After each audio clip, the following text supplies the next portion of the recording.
Fora da política não há salvação. Um canal e podcast para discutir política.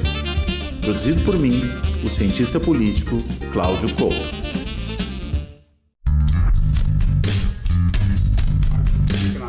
Você atrasou um pouco aqui, que a gente estava assistindo aqui os primeiros momentos do depoimento do general Heleno na CPI, Nassif e Cláudio Couto. Nassif, Cláudio Couto, bem-vindos. Vou me perder naquelas apresentações iniciais, lembrando, né, que somos todos aqui parte do Política na Veia, acompanhem nossos canais, assinem, ajudem, como puderem. Então vamos entrar logo nessa história do general Heleno. General Heleno que entrou na CPI, na sala da CPI, aplaudidíssimo por uma claque lá, e foi cumprimentado. Veja bem as figuras que eu cumprimentaram, que é muito típica. Nicolas Ferreira e Arthur Duval fizeram questão de ir lá até o general cumprimentá-lo, enquanto o resto da claque aplaudia. O general sentou lá, primeiro disse que ele não tem DNA bolsonarista. Ele nunca fez política no GSI. O GSI é um órgão de Estado que não conhece o Lawande. Diz que aquela citação do Lawande, aquela conversa do Mauro Cid sobre ele ter participado de uma reunião com o Bolsonaro, de acordo com o que ele havia prometido, ele não sabe do que se trata, e também diz que o Mauro Cid nunca participou de nenhuma reunião importante no Palácio do Planalto. Então esse é o depoimento até agora do general Heleno, mas Nassif e depois Couto. A impressão que eu tenho é que nessa altura do campeonato a CPI dos autos golpistas mais atrapalha a investigação do que ajuda, pelo menos é a sensação que eu tenho. Dá palanque para esse pessoal, mas se você pega o general Heleno e o Braga Neto são figuras centrais, porque tudo começa aí, digamos, nessa conspiração com a ultradireita internacional, naquela missão no Haiti, na qual o general foi acusado de chacinar pessoas também. Mas é no Haiti que eles entram em contato com a ultradireita militar americana, os militares da reserva, que atua em Miami. É lá que eles fazem um acordo com um mercenário, um cara que era militar venezuelano, foi expulso, foi para os Estados Unidos, e lá ele se tornou especialista em recrutar mercenários. E ele foi de intermediário naquela venda de coletes para aquela intervenção no Rio de Janeiro, que o Braga Neto tentou fazer e o TCU segurou. E ele disse que não fez porque viu que tinha irregularidade. Não fez porque o TCU impediu. Porque ele chegou a mandar documentos aí pedindo dispensa de licitação.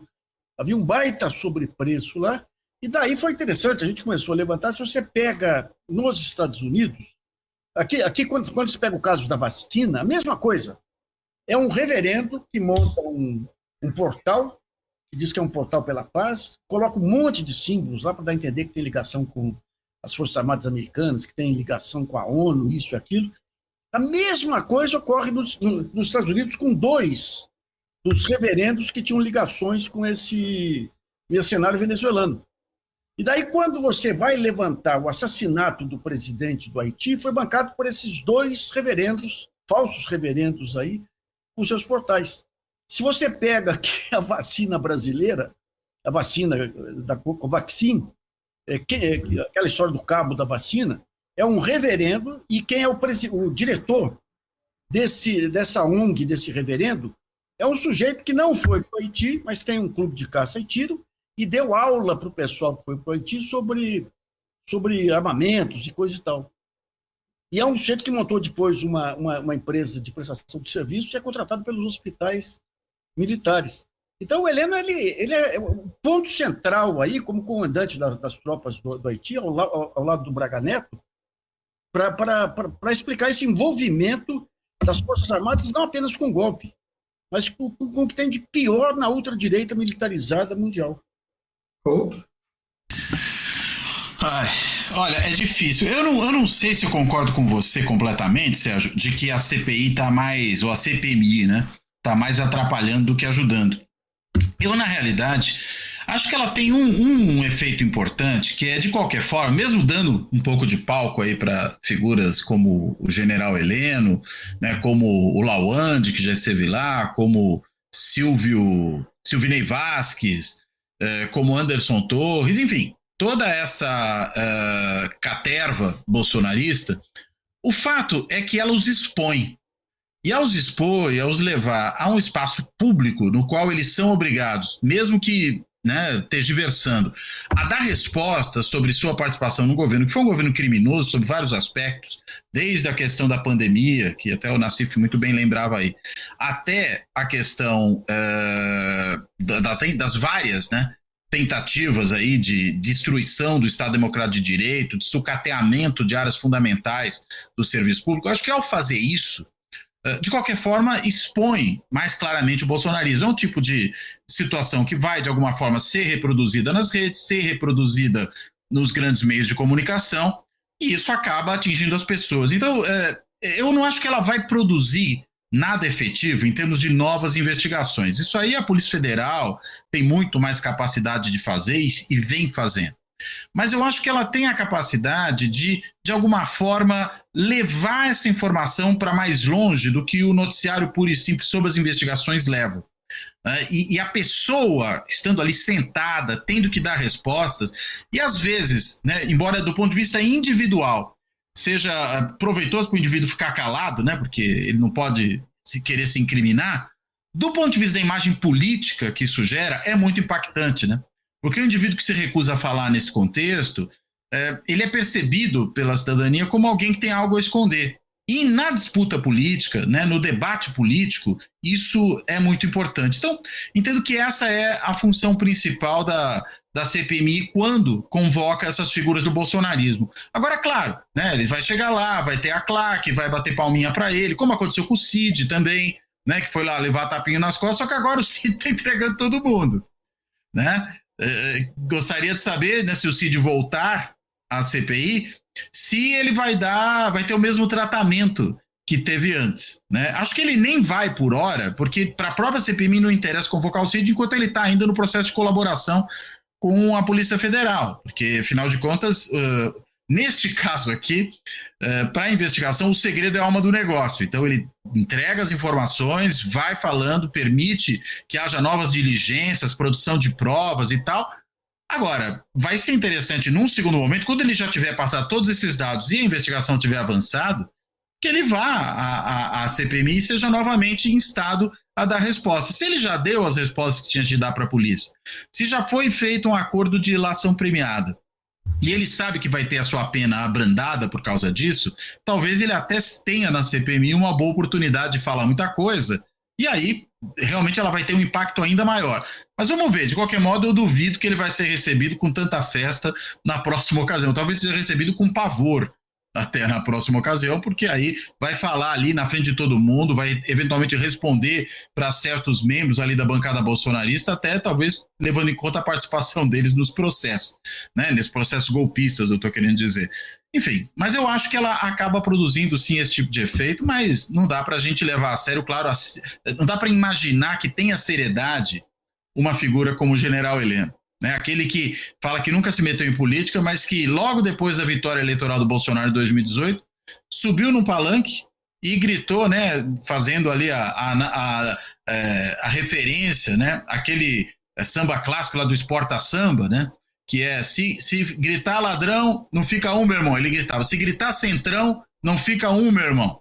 Né? E isso não era fazer política? No palanque, para um general, ainda que o general já de pijama naquele momento, é lógico que era. E querer negar o óbvio, né, que está-se no governo fazendo política é ridículo, mas eles não têm muito medo do ridículo.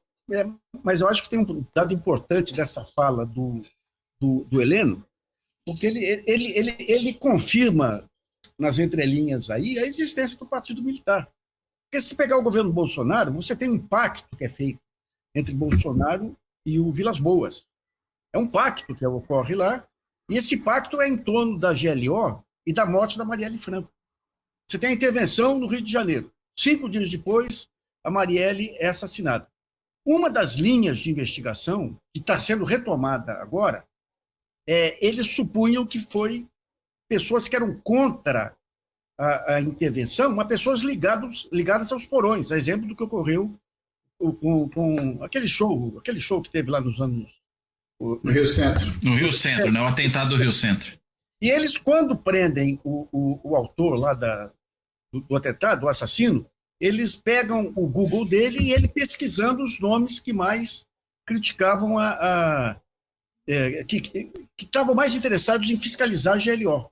E era a Marielle a mais relevante. Agora, se você pega as primeiras semanas de GLO, as maiores críticas partiram do Bolsonaro e do Hamilton Mourão. Porque eles pressupunham ali que era um pacto entre o Vilas Boas e o Temer para ter eleições em 2018 sem a participação do Lula para garantir a reeleição do Temer. Era essa a hipótese que havia. Só ia faltar combinar com o eleitor, né? Mas se você pega na época os dados do Bolsonaro, ele já estava começando a despregar. Sim. E daí tem uma reunião dele com o Vilas Boas Correia. Tem duas frases muito interessantes. Uma que o Vilas Boas diz para ele: a história saberá o que nós conversamos e combinamos. Mas a partir daquilo, o Braga Neto, que tinha dito já no primeiro mês que já estavam chegando nos mandantes do assassinato, se cala, diz que não queria falar para não atropelar e tudo.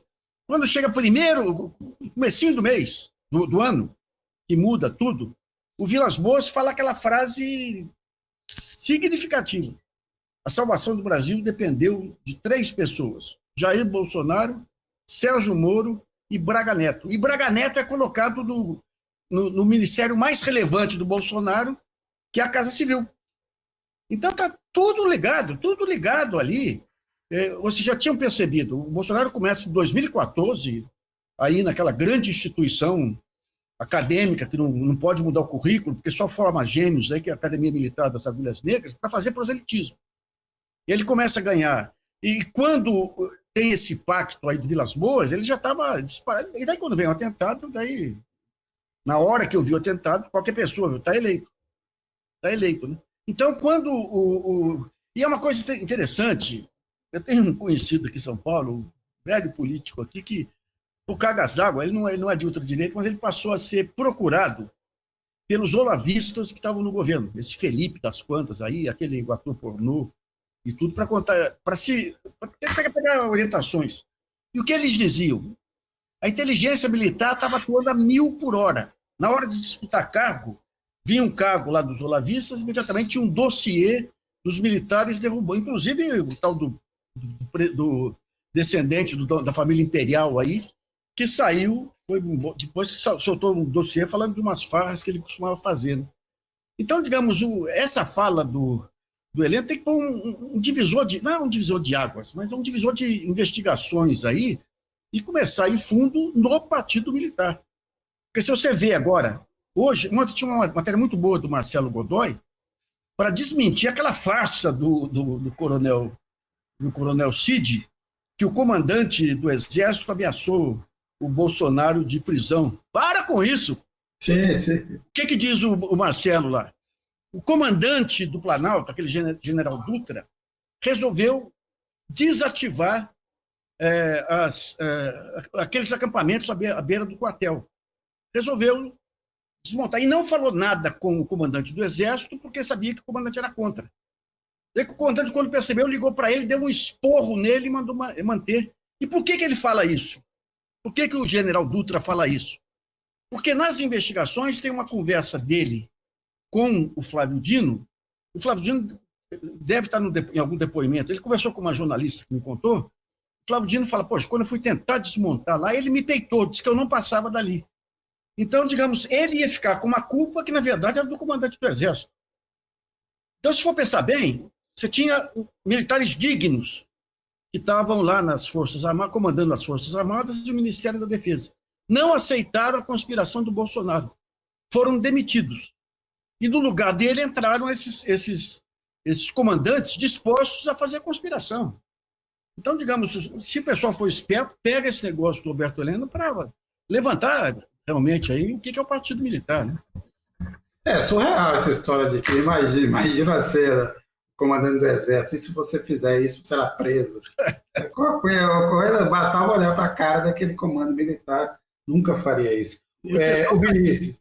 Não, é brincadeira. Isso aí, por exemplo, são coisas que atrapalham a delação, porque já entra no quesito da ficção científica, aí você vai separar. Né? O Vinícius, ver um general colocado contra a parede pelo poder civil é muito simbólico. O Dionísio Silva, graças a Deus, tchau pro Aras. O Edu Bandeira, o que esperar do novo PGR Supremo?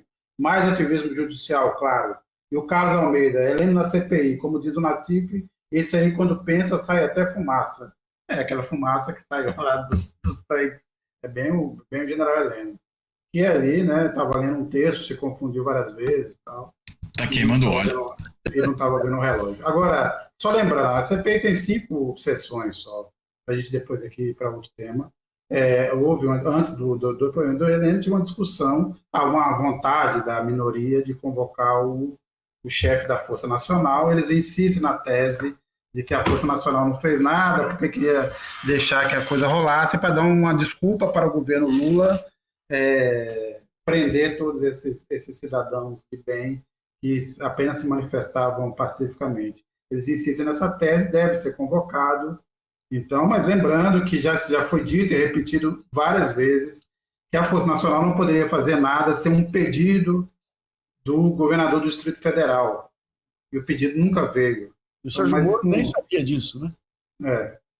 Mas eles insistem nessa tese, o próprio Sérgio Moro, sobre as gravações, quer dizer, o Sérgio Moro fez mais uma intervenção realmente abaixo da média dos protozoários, é sempre uma coisa ridícula. Assim, continuo imaginando como é que ele pôde chegar a virar juiz, a não ser realmente decorar os cadernos de concurso. É o tipo concurseiro do Sérgio Moro, porque foi uma intervenção infeliz. O Isalci, que também foi na mesma linha, obviamente se sobrepõe bastante. Mas o general Heleno está lá depondo, faltam 5 sessões,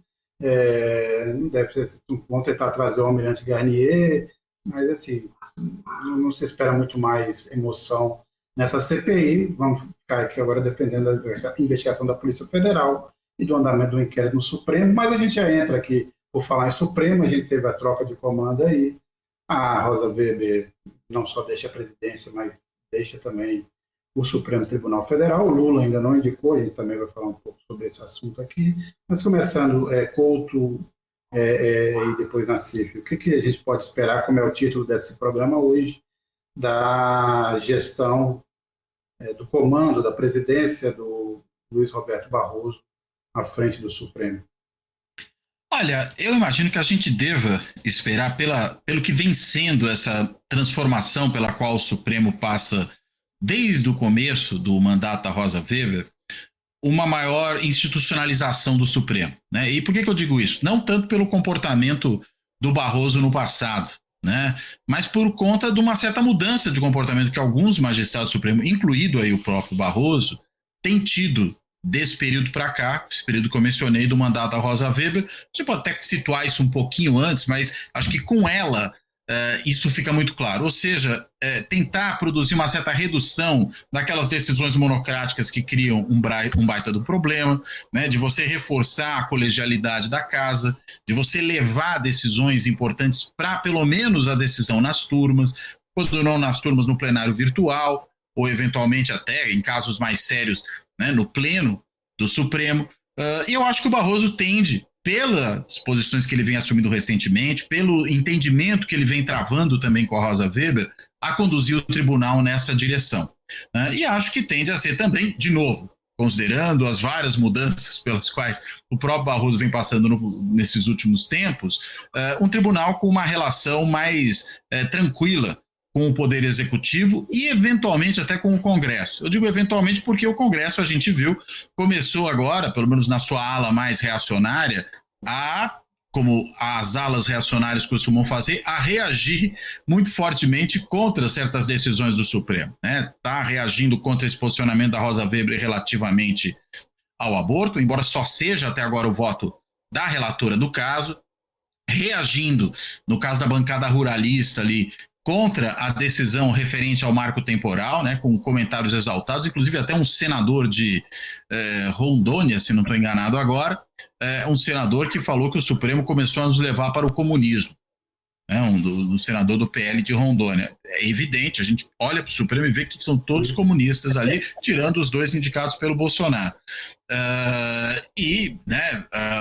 Também uma reação que também tem sido forte, né, nesse período aí que a gente vai olhar, referente àquela decisão antiga do Supremo com relação ao casamento entre pessoas do mesmo sexo, né? E que agora começa-se ali a discutir mais a sério uma proposta de lei já antiga, né? Na verdade, emenda constitucional, né? Que agora eu fiquei na dúvida se era emenda constitucional ou lei, mas enfim, uma proposta legislativa que busca acabar com a possibilidade de você ter o casamento entre pessoas do mesmo sexo sob a alegação de que isso contraria a natureza e compromete, né, a perpetuação da espécie, né? Quem for ler o preâmbulo dessa proposta vai ver que esse tipo de barbaridade está escrita ali. Então você tem um Congresso que está se mostrando mais reativo ao Supremo, enquanto você tem um Executivo mais cooperativo depois de um período de 4 anos que foi de enfrentamento violento.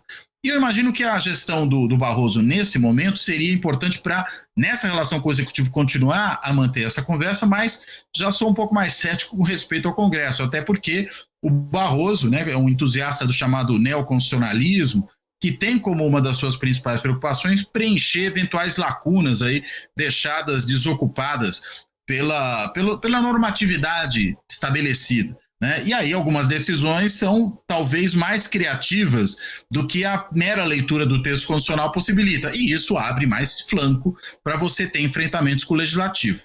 Então acho que pode ser, desse ponto de vista, uma gestão ambígua, né? De um lado, eventualmente mais ousada na questão da discussão de constitucionalidade de certos temas, e aí comprando mais enfrentamentos com o Congresso, mas de outro, trabalhando no sentido de uma maior colegialidade da casa e também de uma defesa cooperativa com o Executivo em relação à democracia, que pode produzir um entendimento maior com o Poder Executivo.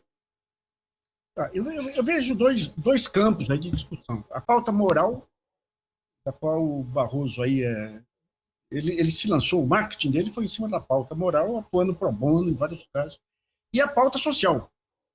E daí, se pega o Barroso, todas as bandeiras dele morais, não entra a questão social no meio. Mas você tem uma mudança. Um grande problema no Supremo, às vezes, é quando eles pegam temas que não são do dia, temas do mundo real, há uma profunda ignorância dos ministros, o que é desculpável, aí ninguém é obrigado a conhecer tudo, todos os temas aí. Né? Mas, havendo essa ignorância, você tem que, principalmente aqueles temas de repercussão geral, você tem que fazer a audiência aberta, trazer especialistas, montar um seminário, discutir, ver. E eles não tiveram isso. Agora, por outro lado, seguiu aquela onda ultraliberal lá, que veio junto com a onda punitivista, e o Supremo embarcou. E o Barroso, principalmente. O Barroso tinha como guru Flávio Rocha. Meu Deus, Flávio Rocha. Quem é jornalista de economia mais antigo sabe quem é o Flávio Rocha. Era um moleque que ficava enchendo o Roberto Campos lá, que é o cara da Riachuelo. Agora, o que acontece? O Barroso, além de berrar no Congresso da Uni lá, ele faz um seminário e traz o Joseph Stiglitz, que diz que a salvação de um país está no fortalecimento, na distribuição de riqueza, no fortalecimento do setor produtivo em relação ao setor financeiro. Então, já é um grande avanço, né? Já é um grande avanço. Ele está tentando mudar aí, ele vai pela onda, né? Ele vai pela onda ali, ele cometeu coisas muito graves lá. Quando você teve a discussão de reforma trabalhista, ele veio com as estatísticas do Flávio Rocha, que eram fake news indecentes. 95% das ações trabalhistas acontecem no Brasil. Mentira! O Citibank saiu do Brasil por conta da legislação trabalhista. Mentira! O Supremo só tem 85%, 90% das ações que chegam no Supremo não são modificadas. Mentira! Mas ele caiu naquele deslumbramento. Ele foi alvo, em 2014, ele estava legalista lá, ele foi alvo de uma campanha abjeta, cometida por um blog de ultradireita lá de Curitiba, que soltou um dossiê com insinuações sobre a sogra dele, tudo, e foi repercutido na Veja, no blog da Veja, pelo Augusto Nunes e pelo Reinaldo Azevedo, dentro daquele estilo desmoralizante, xingando o cara, mas xingando, ofendendo. Isso mostra um problema sério que o Supremo passou nesse período, quando os ministros se tornaram celebridades. Se tornam celebridades com o televisionamento dos julgamentos e com as redes sociais, ficam sujeitos às baixarias.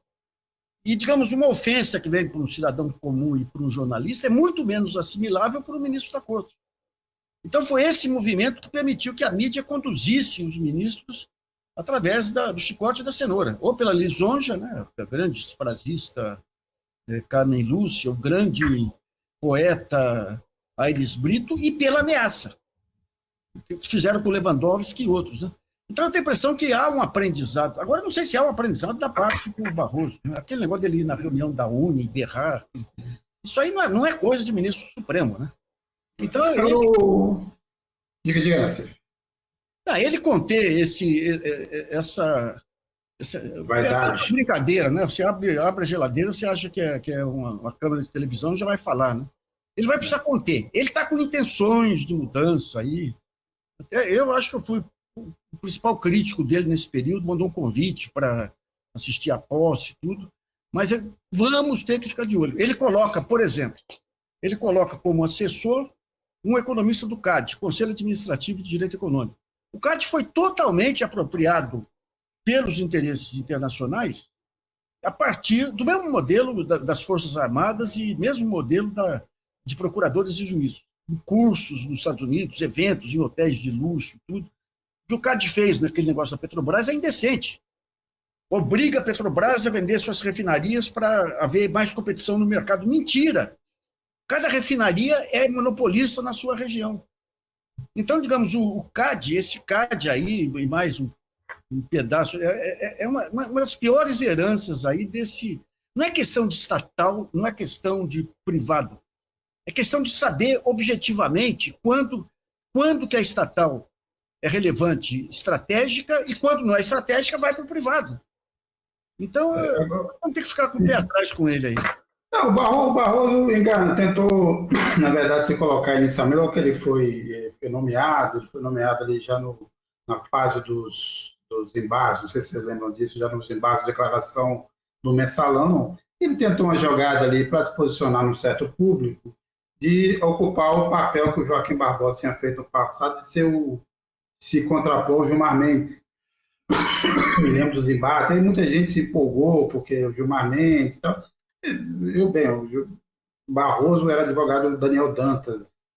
Eu acompanhei isso há muito tempo e sei de certas coisas que o Barroso fez, nunca me convenceu, mas convenceu muita gente nesse campo progressista. Depois ele foi se mostrando o que é, do ponto de vista econômico, realmente não é nem, você não pode nem chamar de liberal, que não tem nem consistência para isso. É um liberal desses que o Brasil consegue produzir, né? Ideias esfarrapadas. A impressão que eu tenho é que ele vai dar uma esfriada nesses temas comportamentais, aborto, ele vai arrastar isso como puder e vai ter alguma agenda econômica e vai tentar ali fazer um pouco mais de... Só uma coisinha aí. O fato de terem votado majoritariamente pela volta do imposto sindical mostra que aprenderam uma lição que o Biden aprendeu nos Estados Unidos. Sim, sindicatos fortes são peças centrais de defesa da democracia e do setor produtivo. Então, está tendo um aprendizado aí que podia ter sido mais antecipado, mas está ocorrendo aí. Embora eu ainda acho que um tema como o aborto, na verdade, deveria ser, se a gente fosse um país um pouco mais com uma certa responsabilidade no Congresso, é um tema congressual, né? O Supremo decidir um tema como esse não faz sentido. Você teria que ter um debate aberto no Brasil, franco, honesto, com consultas, até um plebiscito, como ocorreu em vários países. Eu lembro aqui mesmo em Portugal foram necessários 2 plebiscitos para que o aborto passasse. Né? Um dos grandes nomes que eram contra o aborto é o atual presidente Marcelo Rebelo de Sousa, mas na época ele foi obrigado a aceitar, mas foram 2 plebiscitos. Outros países fizeram o mesmo. Isso eu acho que transforma a coisa cria raízes maiores na sociedade. Eu só queria aproveitar aqui que o Cacá me contou aqui que o Augusto Heleno perdeu a estribeira ali no final das perguntas da Elisiane, porque ela perguntou para ele se ele acreditava que as urnas foram fraudadas. Ele disse que não podia falar sobre isso. Aí ela falou assim, o senhor mudou de ideia, né? Aí ele ficou puto. Ela fala as coisas que acha que está na minha cabeça. Porra, é para ficar puto, né? Puta que o pariu. Soltou palavrão ali no plenário? Soltou, puta que o pariu. Mas é um general, né? Quem é a deputada para ficar...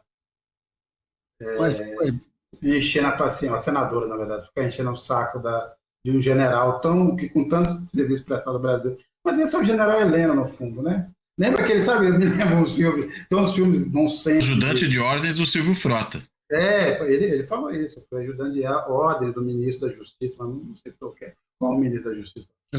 Eu participei lá atrás de uma reunião da Escola Superior de Guerra, convidado pelo general Mercadante, pai do Aloysio Mercadante, e nem por isso o cara de direito. Os temas que discutiam lá... De direita ou de esquerda, você quer dizer? Não, ele era um general de direita lá. Então, nem por isso um cara de esquerda, então. Desculpe, nem por isso o cara de esquerda. Isso. Mas quando você vê os temas que discutiam lá, as pessoas que levavam lá, esse dia estavam sendo furtados lá. Você pega o nosso amigo André Araújo, um grande pensador, pouco reconhecido aí, e de repente as Forças Armadas viraram o quê? Não tem um projeto de país.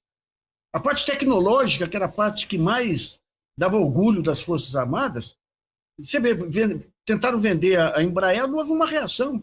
O cara que permitiu a jogada horrorosa da privatização da Eletrobras, era um jogo explícito.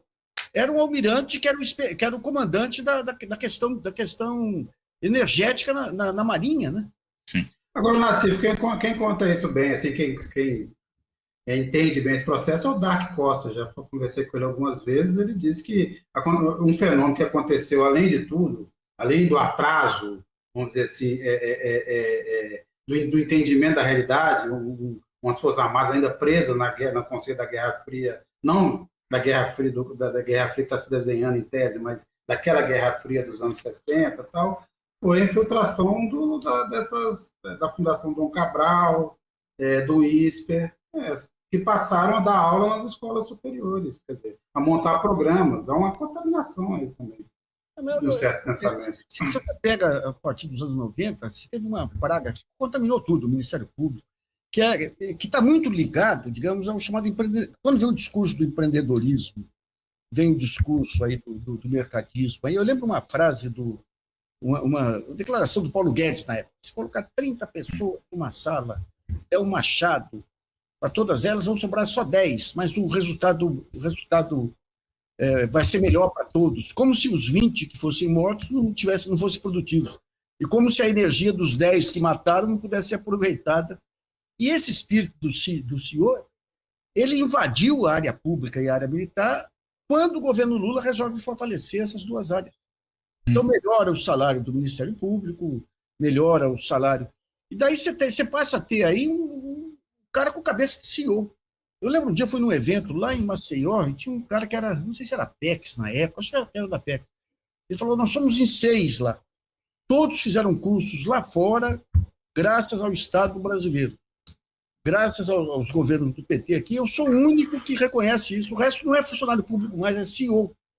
Então, essa praga pegou de uma maneira. Você pega o Dallagnol nos discursos, aí, ou nas palestras dele, ou nas conversas do spoofing, é um empreendedor.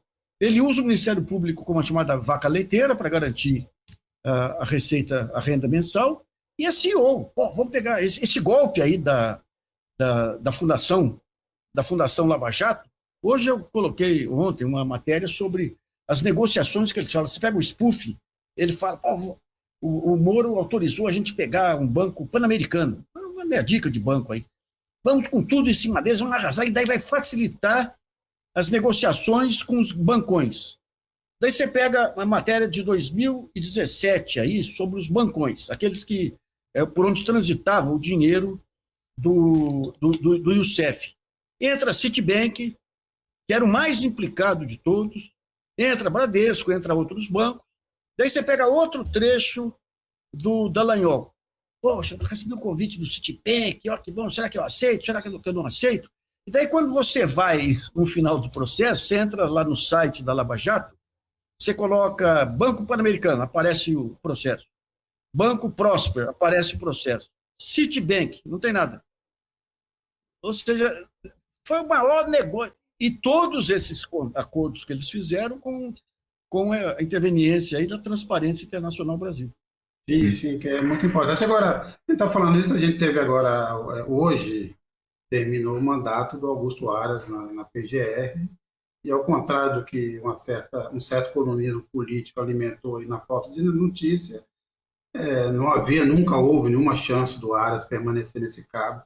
Cláudio Couto, primeiro, um balanço aí da gestão Aras, eu tenho a impressão que ele conseguiu, quer dizer, a concorrência não era pouca, a gente teve Janot, teve outros, mas o Aras conseguiu realmente bater um recorde de degradação da função. Mas fora isso, o que você acha que fica de legado do Aras e o que você espera do novo, quer dizer, quem você acha, olhando também as últimas notícias, o que você imagina que virá como sucessor?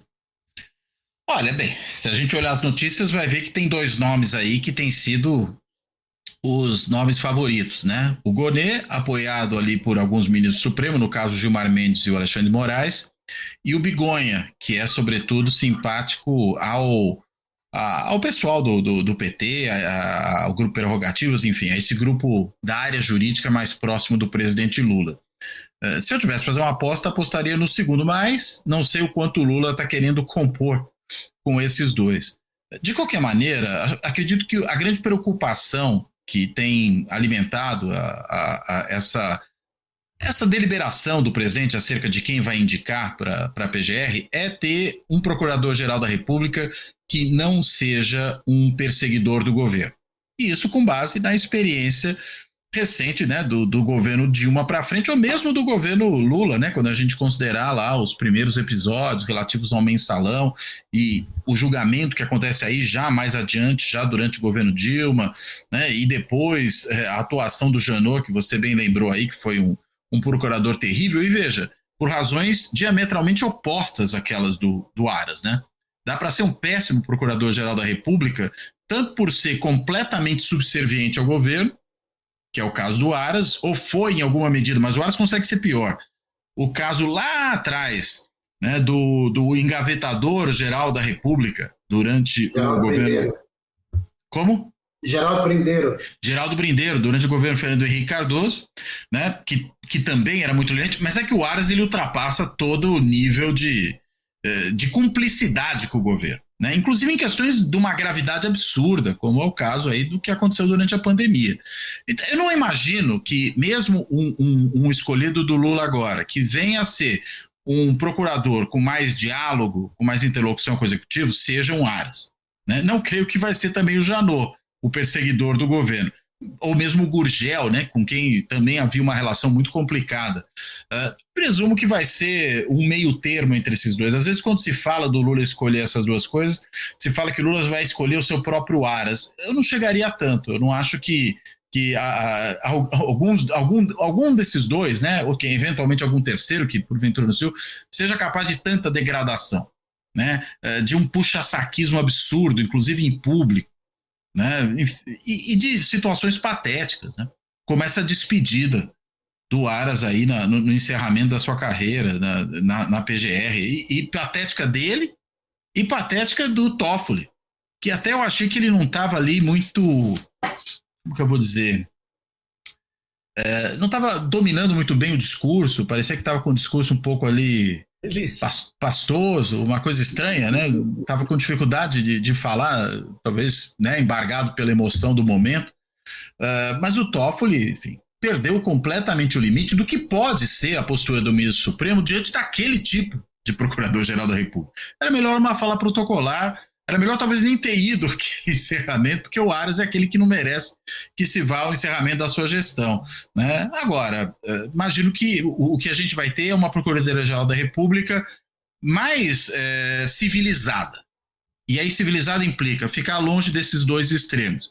Seja um jacobinismo judicial de um lado, seja de outro lado, né, essa leniência, essa cumplicidade, não vou nem dizer lealdade, vou dizer cumplicidade canina que o Aras demonstrou ao bolsonarismo. Era o bolsonarismo dentro da PGR. Assim como a gente tinha o bolsonarismo nos ministérios, a gente tinha o bolsonarismo no Congresso, tem um bolsonarismo que vai continuar aí durante um bom tempo dentro do STF com os 2 indicados do Bolsonaro, tinha ali o bolsonarismo dentro da PGR. É isso. Podia ser um bolsonarismo por oportunismo puro e simples, mas nem por isso deixava de ser bolsonarismo. Ô, Nassif, rapidinho, só um minuto, só não deixar passar, porque esse comentário do Toffoli forma esse mundo paralelo, que então nessa altura nós temos quem salvou a democracia brasileira, segundo Aras, o Exército, e aí, obviamente, a gente sabe que o Bolsonaro também agiu nas 4 linhas, como ele diz, Nassif. Exato. Aí não vi, ele falou do Exército também, o Toffoli? Não, quem falou do Exército, quem falou do Exército foi o ministro, né? Aliás, o ministro da Defesa disse que o Exército salvou a democracia. O que me chamou a atenção no Toffoli é que ele pegou todos os tiques de orador do Supremo Tribunal Federal. Ele fala pausadamente, olha para cá, olha, parece que está pensando profundamente aí. Eu quero algumas observações. A politização... Eu acho que ele estava com raciocínio lento. É uma maneira de você esconder o raciocínio lento, é usar a solenidade, né? Eu acho que tem 2 coisas. A politização no Ministério Público Federal começa com o Mensalão e com o Antônio Fernando de Souza. O Antônio Fernando de Souza, o papel dele no Mensalão foi escandaloso, inclusive em cima daqueles 75 milhões de reais da Visanet, que nunca aconteceu. Nunca aconteceu. Está lá no balanço da Visanet, lá tem 73 milhões que foram demonstrados. Depois tentaram transformar a denúncia no bônus de veiculação, até descobrir que quem paga o bônus são os grupos que recebem a publicidade. E depois ele tira totalmente o Daniel Dantas, que tinha sido financiador daquele de Minas lá, aquele publicitário de Minas lá. Ele tira totalmente o Daniel Dantas, se aposenta, e o escritório dele pega todas aquelas ações individuais da Brasil Telecom. Então, esse foi um. Entra o Gurgel foi outro. O Gurgel foi um que, no dia da eleição para a presidência do Senado, solta um dossiê contra o Renan Calheiros, que disputava com um ex-procurador, que depois virou governador lá em algum estado do Centro-Oeste, se meteu em vários escândalos aí. O Janot nem se fala. O Janot era o cara de confiança do Eugênio Aragão, era o sujeito que se juntava. O Aragão conta um jantar com o Genuíno. Ele fala: Genuíno, eu sei a injustiça que foi feita com você. Se você precisar de abrigo, eu te ofereço a minha casa, bebendo tudo. E quando vira procurador-geral, a primeira decisão dele é mandar o Genuíno para a cadeia. Outro dia, o Toffoli admitiu que o Genuíno foi injustiçado e tudo, 10 anos depois. 10 anos depois. Então, quando entra o Aras ele entra com a missão de despolitizar a PGR. Só que isso no momento em que o presidente da República comete as maiores ilegalidades da história. Eu achava que em algum momento aí ele ia salvar a biografia. Ele tem um papel relevante no fim dessa jogada das forças-tarefas. As forças-tarefas se tornaram feudo, né? Você pega esse rapaz aqui de Brasília, esse que fez a Greenfield aí. Ele começa a fazer uma operação, daí numa delação aparece uma outra denúncia, ele monta uma outra operação e vai puxando procuradores para questão de diária, para questão... indo ao contrário, digamos, do Ministério Público Regional. Então, ele teve esse papel aí de mudar o modelo, que era um modelo que não foi um modelo dele, era um modelo que era discutido pelo pessoal sério do Ministério Público. Mas ele não soube se equilibrar na corda bamba. Por exemplo, ele está apresentando agora aqui uma relação de 170 procuradores que atuaram no caso da Covid. E ele inclui aquele lá de Goiás. Como é que chama lá? O Ailton Benedito. Sim. Ailton Benedito, que esse é olavista, inclusive. O Ailton Benedito queria obrigar todos os municípios de Goiás a usar a hidroxicloroquina, proibir vacina. E daí ele cria lá um Conselho de Direitos Humanos e põe o Ailton Benedito. Então, digamos, ele não soube se equilibrar. Eu estive em Brasília semana passada e conversei com o ministro Supremo, que é um dos grandes adversários da Lava Jato e tudo, que tinha esse diagnóstico. Ele foi leniente demais com o Bolsonaro, não soube fazer o equilíbrio, não soube se impor na hora necessária, e o Toffoli se acha que ele salvou a democracia, que deu os detalhes aí.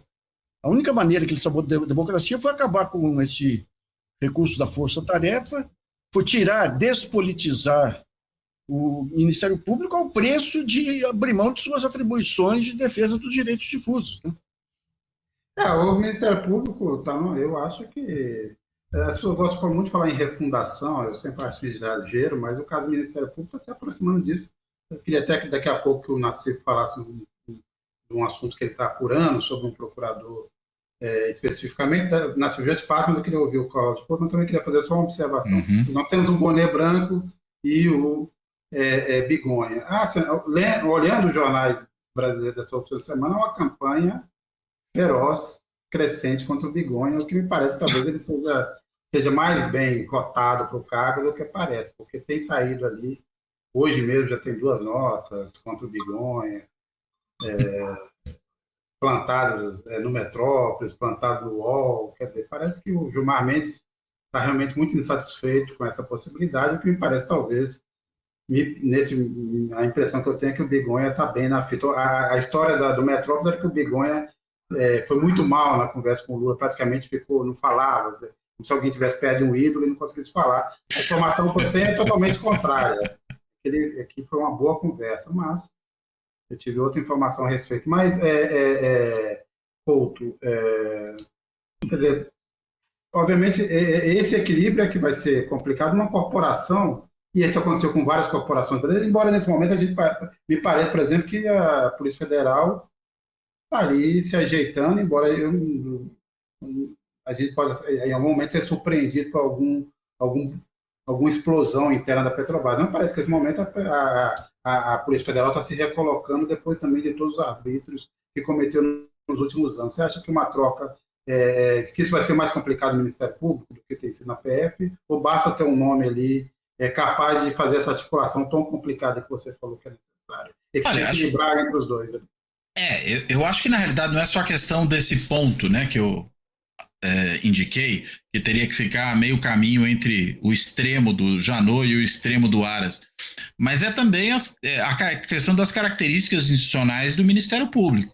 A gente está falando de um Procurador-Geral da República que, mesmo podendo ser reconduzido, né, e nisso ele pode ter um comportamento aí mais afim às expectativas do presidente. Isso é um ponto, inclusive, que um estudioso do tema, que é o professor Fábio Kersh, ele tem enfatizado bastante, né, sempre lembrando isso, que a recondução muitas vezes acaba levando o Procurador-Geral da República a fazer aquilo que o presidente deseja, mas ainda assim, ele é alguém que tem um mandato independente. Ele não pode ser demitido pelo presidente da República porque o presidente não gostou de alguma coisa que ele fez. Enquanto que um diretor da Polícia Federal, mesmo que isso possa produzir algum ruído, ele é demissível ad nutum, né? O presidente vai lá, quer mandá-lo embora, manda, né? Claro, por intermédio do seu ministro da Justiça. Então, você tem uma relação, no caso da Polícia Federal, ainda que quando você vai para a burocracia da Polícia Federal, ela tem uma grande autonomia operacional, mas o superintendente da Polícia Federal, esse indivíduo, ele necessariamente tem que prestar contas ao presidente da República. O PGR não. Ele pode agir do jeito que bem entender. Então, eu acho que tem essa diferença. Por isso que é mais fácil, desse ponto de vista, você ajustar a PGR, aquilo que o governo entende como devendo ser a sua atuação, do que ajustar o Ministério Público. É claro que, desse ponto de vista, é uma aposta na indicação. E talvez até por isso mesmo, isso vale em grande medida para o Supremo, né, para essa vaga que se abre aí com a aposentadoria da Rosa Weber. Você está indicando gente que vai ficar ali num mandato independente, no caso do Supremo, durante sabe-se lá quantos anos. Então, o indivíduo tem uma independência brutal, porque uma vez nomeado é um cargo, assim, e se for nomeado alguém jovem, inclusive, né, para um cargo no STF, indivíduo aí que tem 50 anos, por exemplo, né, até o Zanin tem até menos, né, do que 50 anos. O Dino tem 50, né? O Dino está com 50? 50. Então, se indica uma pessoa com 50 anos, ela tem potencialmente 25 anos, um quarto de século para ficar no STF. E aí, claro, é uma indicação muito mais delicada, e acho que até por isso que o Lula, me parece equivocadamente, ao descartar a questão, né, de representatividade social, né, de gênero e racial, ele focaliza na importância de ter alguém com o perfil adequado para exercer o cargo de ministro supremo, o que é óbvio, né? Tem que ter o perfil adequado, mas não quer dizer que não haja nem pessoas negras, nem mulheres, e nem mulheres negras, portanto, com essa capacidade. Significa que ele não conhece, ou que ele precisa se aprofundar, porque hoje ele está se baseando só numa indicação de natureza pessoal. Precisamos ver como é que isso caminha na questão do Ministério Público.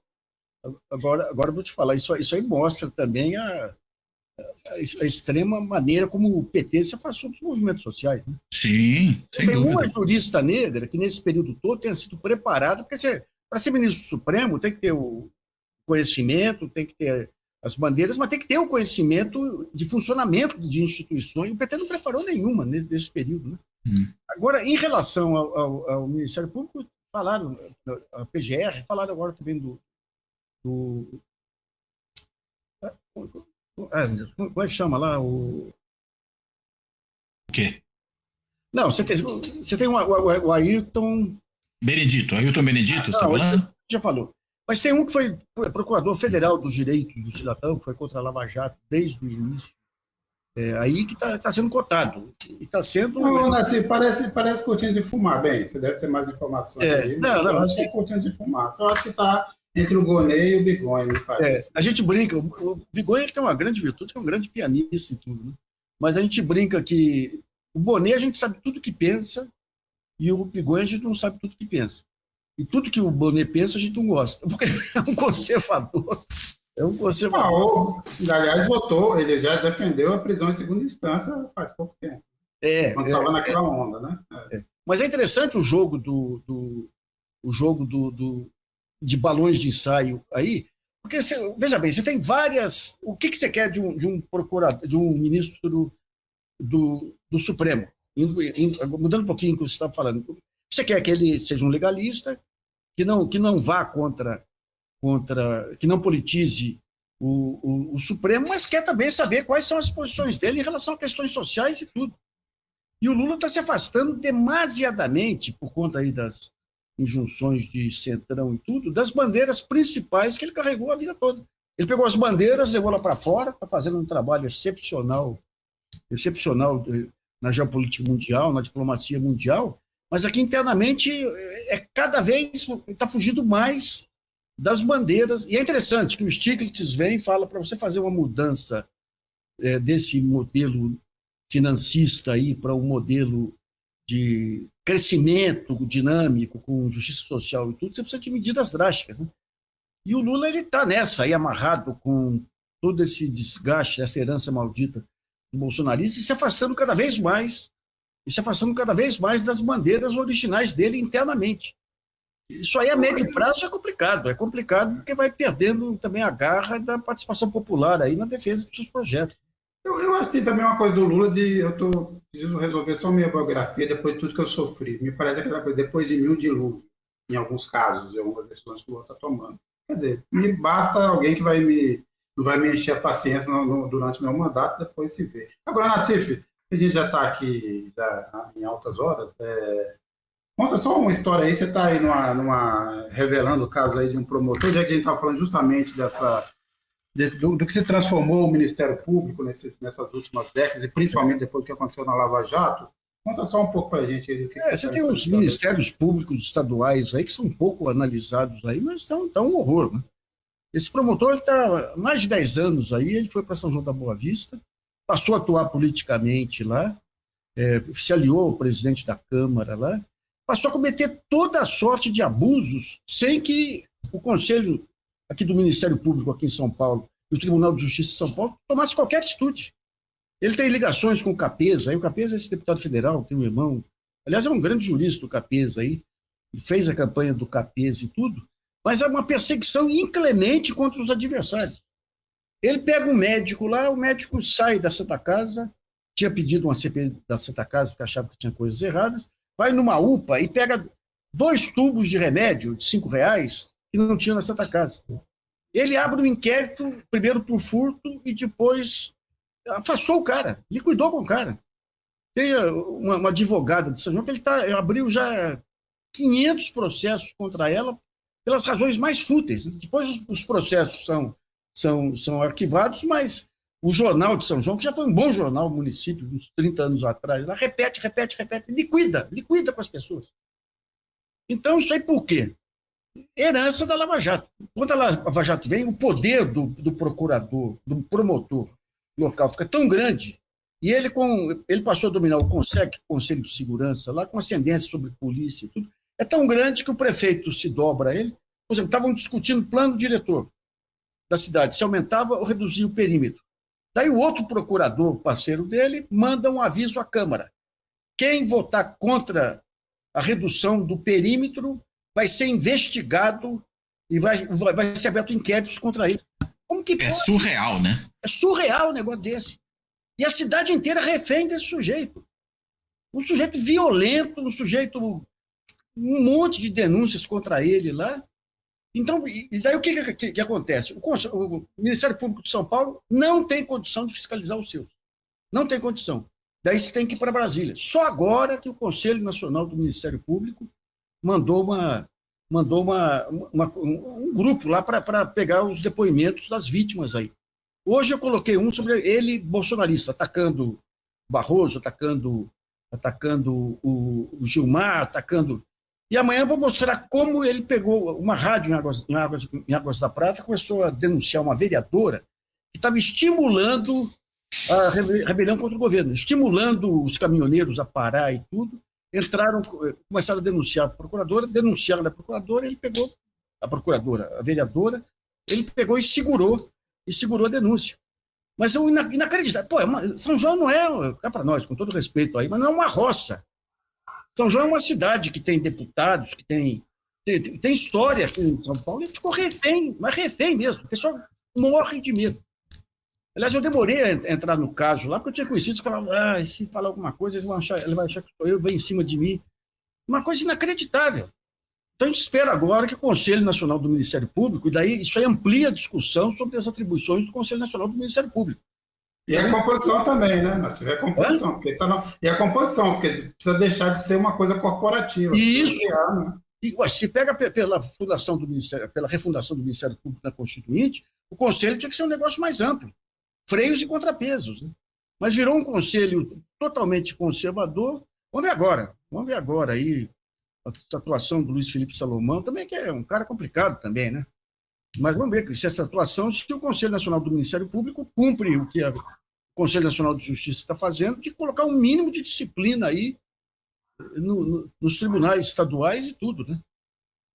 Mas você vê o que o TRF4 está fazendo com o Supremo, de desrespeitar de imediato as coisas do Supremo. Você pega aqui em São Paulo, o Tribunal de Justiça, aqui, tomam decisões. Agora o presidente do tribunal resolveu ignorar, tirar a obrigatoriedade da Polícia Federal usar webcam nas falas. Polícia Militar, desculpe, a Polícia Militar. E, enquanto isso, aumentando os massacres de Polícia Militar na Bahia, do PT, aqui do Republicanos. Ou seja, é um jogo... Não, aliás, o Cláudio Couto, essa história da Câmara é um dos episódios mais absurdos que mostra o quanto realmente a gente vive num lugar um tanto quanto não, atrasado, é pouco dizer. Quer dizer, todas as estatísticas mostram que a Câmara não só melhora, diminui a letalidade policial, como também diminui a morte dos policiais. Então, eu queria saber qual é o argumento contra o uso assim, não falo não do policial que quer matar eventualmente, mas, por exemplo, um desembargador. Vamos derrubar isso, por quê? Porque ele entende que política de segurança significa policial matando as pessoas. É muito básico. Que é a mesma razão pela qual o secretário de Segurança também tem interesse em tirar isso aí dos policiais. Veja, vamos pegar o que aconteceu no Guarujá, que continua acontecendo no Guarujá. Né? Uma chacina de vingança da Polícia Militar contra a população local, porque não é nem contra o grupo criminoso, é contra a população local.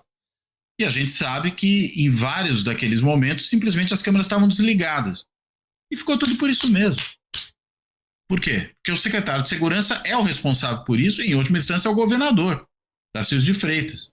Esse pessoal, e aí o desembargador não está longe disso, entende que é assim que se faz política de segurança. Manda o policial matar. Que, claro, que se isso funcionasse, nós seríamos o país mais seguro do mundo, né? Porque nós somos um país onde mais a polícia mata no planeta, E aí era de se esperar que isso já tivesse resolvido nosso problema de insegurança pública há muito tempo.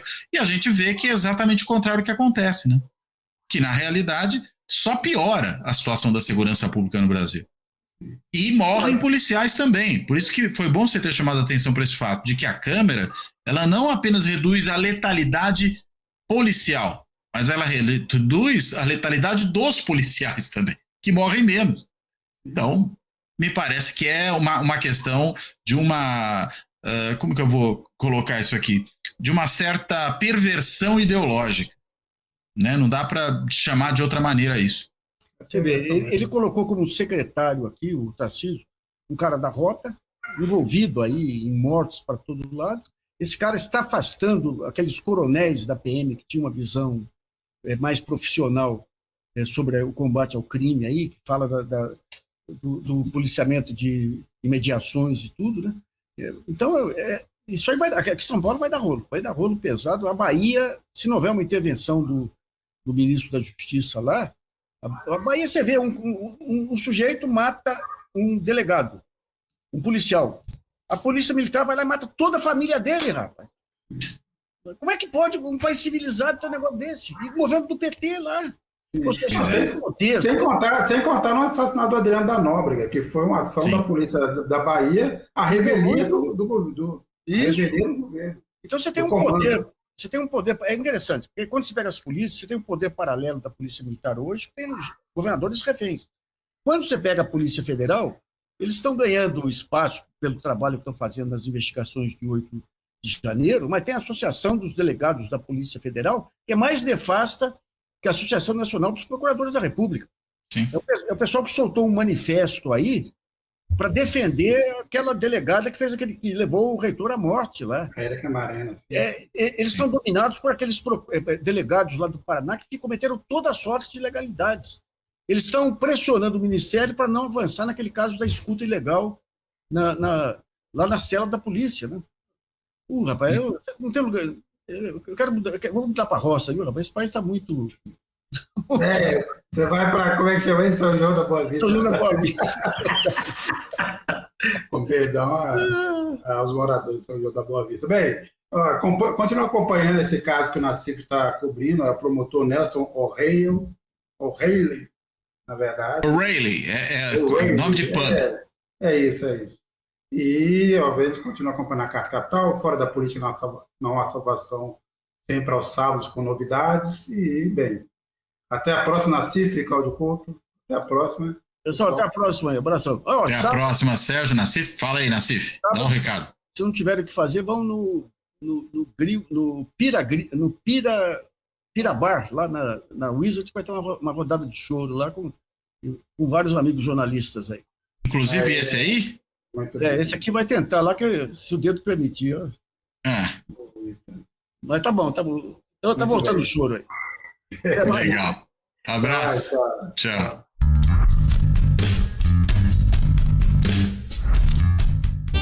Fora da política não há salvação. Um canal e podcast para discutir política. Produzido por mim, o cientista político Cláudio Couto.